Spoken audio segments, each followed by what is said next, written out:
سؤال بقى، نخش في الموضوع، نخش في السؤال بقى. خلينا الصورة عشان نرتاح.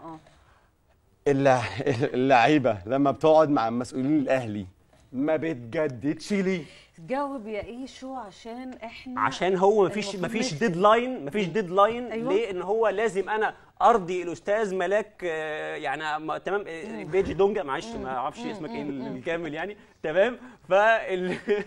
يا عم هو انت ملاك ولا جن ولا ايه نظامك بالظبط؟ يا عم مش لسه سايبينك من كام يوم مع شادي حبشي؟ هو في ايه يا عم؟ في انا يا عم انا زملكاوي والله قضيت منك، انا زملكاوي يعني رياكشنات وشك دي اللي هي بتقول الكلمه وترجع لورا وتقعد تضحك لي وتعوج لي بقك شمال ويمين، انا يعني رياكشناتك بتحسسني باهانه للضيف اللي قدامك. يعني يا عم ملاك انا زملكاوي ممكن يكون معاك حق في كلامك اللي بتقوله، بس يعني لا الطريقه دي بصراحه لا صعبه جدا.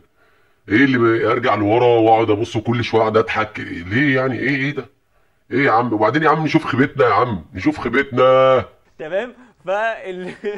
مفيش ديدلاين كده حاطته لي استاذ ملاك ان هو لو ما جددتش ليه امام عاشور وديانج ومروان عطيه قبل يوم 1 يناير يبقى كده انا خذلت الاستاذ ملاك. في جلسات حصلت ولا لا؟ ايه؟ في جلسات حصلت ولا لا؟ في جلسات بتحصل. اوكي وما تمتش ليه طيب؟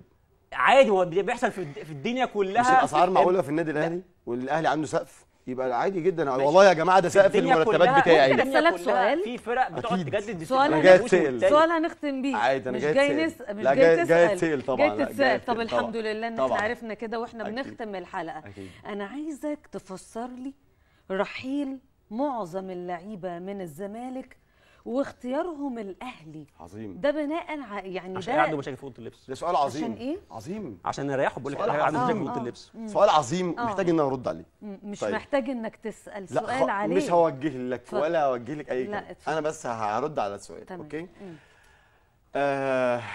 السوشيال ميديا الاهلاويه ايوه خدت اتجاه معين وبتقول ان احنا خدنا لعيبه كتير من الزمالك، يعني خلينا نتكلم على الاقل في اخر 3 لعيبه. بص يا استاذ ملاك انا مش عايز اعرف ردك، ومعظم الزملكاويه في مصر مش عايزين يعرفوا ردك، والرد معروف تمام على جمله زي بتاعت ان ليه لعيبه الزمالك بتفضل تمشي وتروح مش عارف في الاهلي، ردودها معروفه ومعروف مين اللي كان يعني ايه اللعيبه بتسافر بره ازاي وترجع ازاي، ومين كان بيتحط له مش عارف كام في البنك، ومين كان بيتحط له فيلل، ومين مش عارف ايه، وانت هتاخدها لي في اتجاه السوشيال ميديا وان هم بيرغبوا اللاعب في ان انت هتاخد احسن حاجه ومش عارف ايه.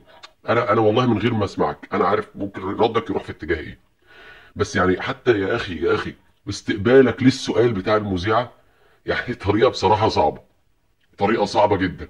سؤال عظيم عظيم عظيم عظيم. ايه يا عم؟ ايه يا عم؟ ايه يا عم؟ انت ضيف على قناه تلفزيونيه كل الناس بتشوفك، يا عم في ايه؟ في ايه يا عم؟ ما تهدى شويه، ما تركز حتى يعني ردودك تبقى يعني الاستيعاب ليها يبقى اقوى. ايه الطريقه دي؟ انت يعني احمد عفيفي لحد النهارده مجنن. انا على فكره احمد اسمه ايه ده ايشو اللي قاعد قدامك ده، انا من زمان يعني كنت اسمع بعض الحاجات التفاصيل الصغيره ليه من الاهلاويه اللي يعني اللي ايه بحس ان هو يعني واخد اتجاهك انت ده، اللي هو ممكن اهلاويه كتير ما يحبوش يتفرجوا عليه. بصراحه كتر خير المذيعه يعني سهام صالح، وكتر خير المشاهدين الاهلاويه والزملكاويه ان هم قعدوا يتفرجوا على حلقه زي دي فيها انتوا الاثنين، يعني كتر خيرهم بصراحه جدا والله. بس يعني انا خليني في حتتك انت لان انا راجل زملكاوي، يعني راجل تاني هيقول لك مثلا انا مش منتمي للنادي فتمام، لكن انت انا بشجع النادي اللي انت بتشجعه، بس ايه الطريقه دي؟ ايه يا عم؟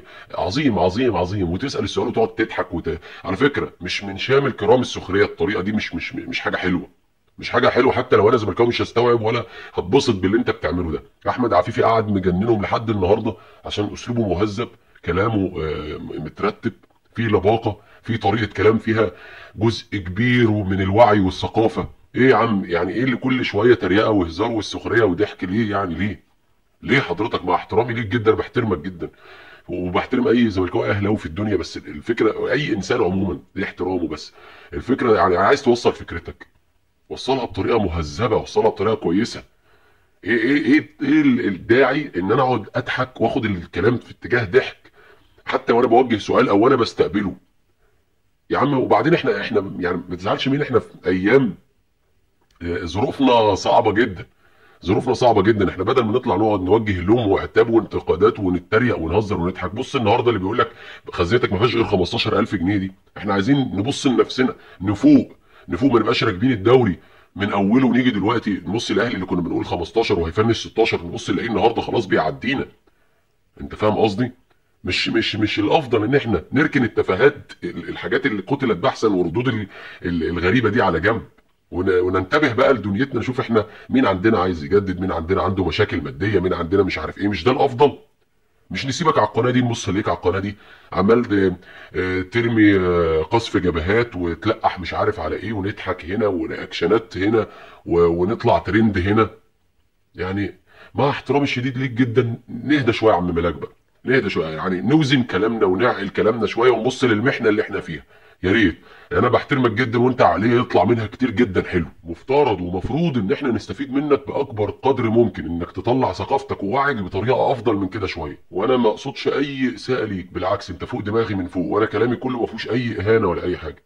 انت فوق دماغي يا عم ملاك، وانت بص وانا بحترمك جدا ونفسي تبقى افضل من كده. انا كلامي عشان نفسي تبقى افضل من كده. استدعي ربك بس ان احنا نفوق من المحنه اللي احنا فيها. الزمالك لما بيفوق ولا محتاجين نتكلم ولا محتاجين شعارات ولا سوشيال ميديا ولا لقاءات تلفزيونيه. الزمالك لما بيفوق بيعرفهم بنفسه هو مين. الزمالك لو فايق وما عندوش كل المشاكل دي، ولا هيحتاج لك ولا هيحتاج لي ولا يحتاج لاي حد يتكلم عنه. اللعيبه بتاعته بتتكلم باسمه من غير ما يحتاجنا احنا خالص. وهم كل اللي هم عايزينه مصلحتهم دي، مصلحتهم ان انت تطلع تقعد تتكلم هنا وانا اطلع نقعد نتكلم ونقعد ما وراناش غير الكلام، والنادي بيقع 15,000 واللعيبه مش راضيه تاخد مستحقاتها، والمدرب بيقول لهم اديكوا سلف. دلوقتي المفروض نركز في اللي يطلعنا من المحنه دي، وان شاء الله طول عمر الزمالك هيفضل فوق وهيفضل قايم، مش هيقع. مش هيقع. اشخاص تقع واشخاص تروح واشخاص تيجي، والزمالك هيفضل فوق باذن الله. السلام عليكم.